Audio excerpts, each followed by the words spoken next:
Halo sahabat inovasi, jumpa bersama saya Derica Risanti dari Badan Litbang Provinsi Sumatera Selatan dalam acara One Day, One Innovation. Satu hari, satu inovasi, tiada hari tanpa inovasi. Pemirsa, saat ini inovasi menjadi sebuah keharusan. Dunia terus berubah, maka kita harus adaptif dan informatif. Untuk menginspirasi, kami hadir dengan para inovator hebat dengan inovasi-inovasinya dalam acara One Day, One Innovation. Sahabat inovasi, pemantauan kondisi alam dan aktivitas terhadap potensi bencana pada wilayah yang memiliki risiko tinggi perlu dilakukan terus-menerus. Informasi terkait dengan bencana perlu dikumpulkan, diproses, dianalisis, dan selanjutnya disusun laporan serta diseminasinya. Informasi kebencanaan ini tidak hanya menyangkut kejadian bencana, namun juga upaya penanganan yang dilakukan oleh berbagai pihak, baik saat pra-bencana maupun pasca bencana.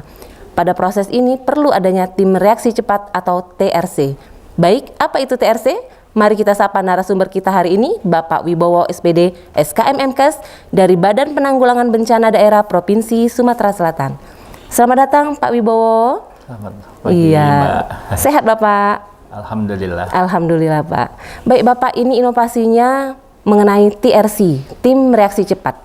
Bisa diceritakan Bapak? Apa itu tim reaksi cepat? Ya, tim reaksi ini dibentuk oleh Kepala Badan Penanggulangan Bencana Daerah Provinsi Sumatera Selatan.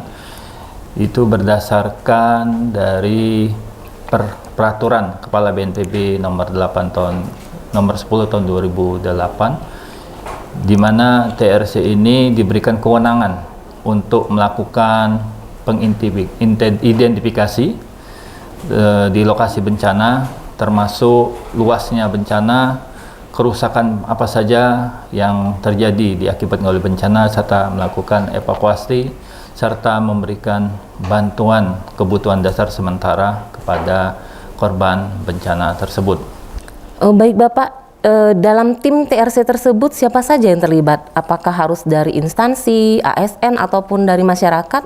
Apakah bisa menjadi salah satu tim dari tim reaksi cepat tersebut? Ya, tim TRC ini dibentuk itu terdiri dari ASN di BPBD, juga Satgas yang ada di BPBD, di mana tim TRC ini juga melibatkan dari lintas sektor, karena di tim TRC kita bagi menjadi 6 atau 7 bagian, yaitu pertama ada lagi tim kaji cepat, di mana sebagai tim pendahulu begitu ada bencana yang harus terjun ke lapangan untuk melakukan pengidentifikasian dari kerusakan bencana tersebut.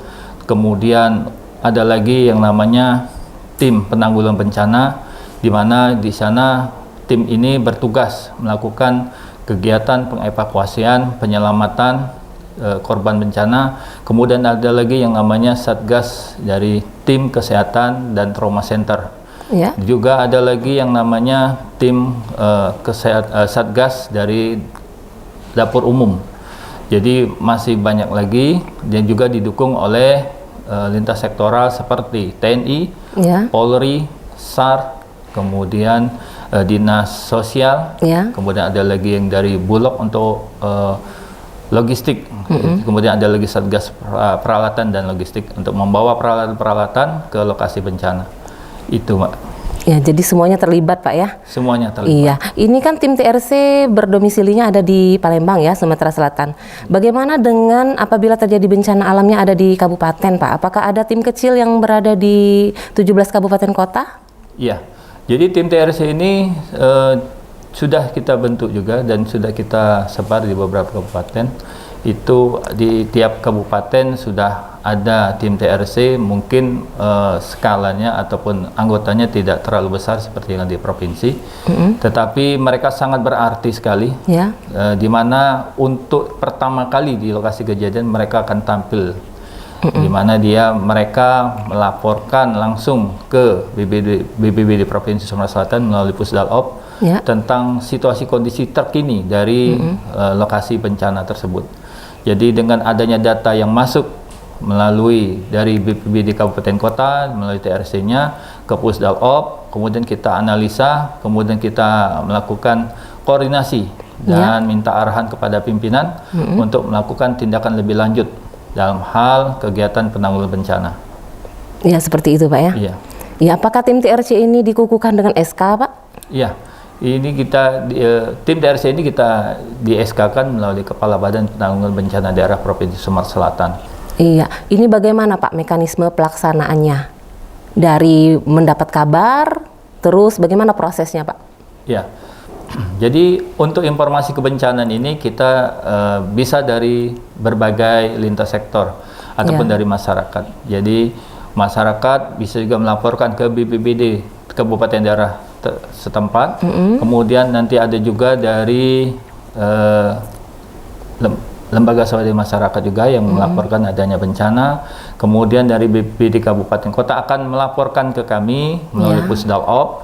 Nanti Pusdalop akan melakukan analisa data. Apakah ini termasuk dengan bencana dengan eskalasi besar atau ringan, dan tindakan atau penanggulangan seperti apa yang akan kita terjunkan.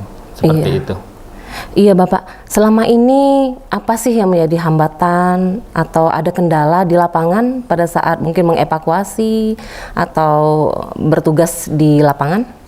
Ya, untuk kendala saat ini yang seperti kita ketahui bersama bahwa yang namanya bencana ini tidak mengenal waktu.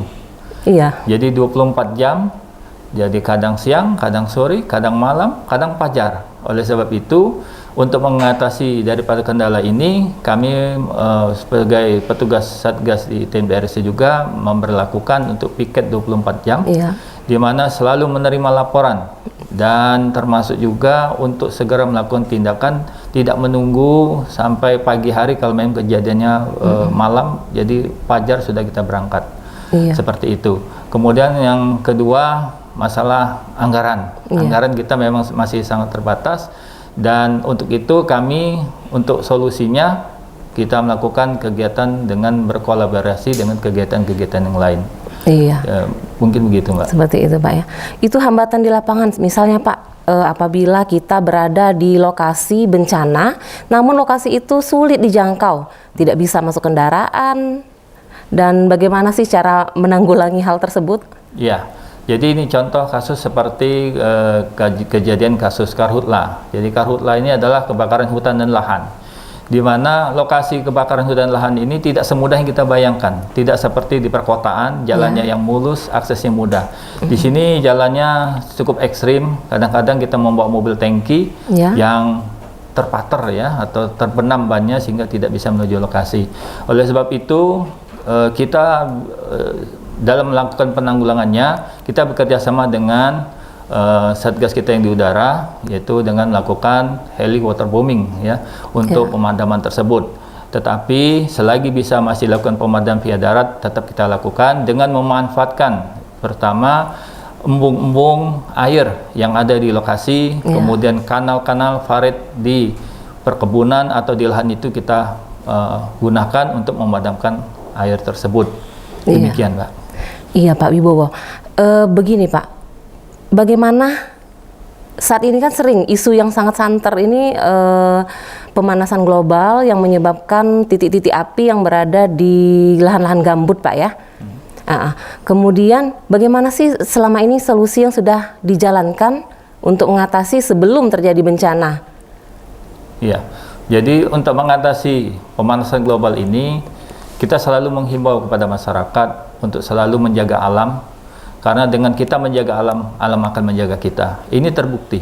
Kalau kita selalu menjaga lingkungan kita dengan menanami pohon yang hijau, tentu untuk kemarau yang panjang itu akan berkurang.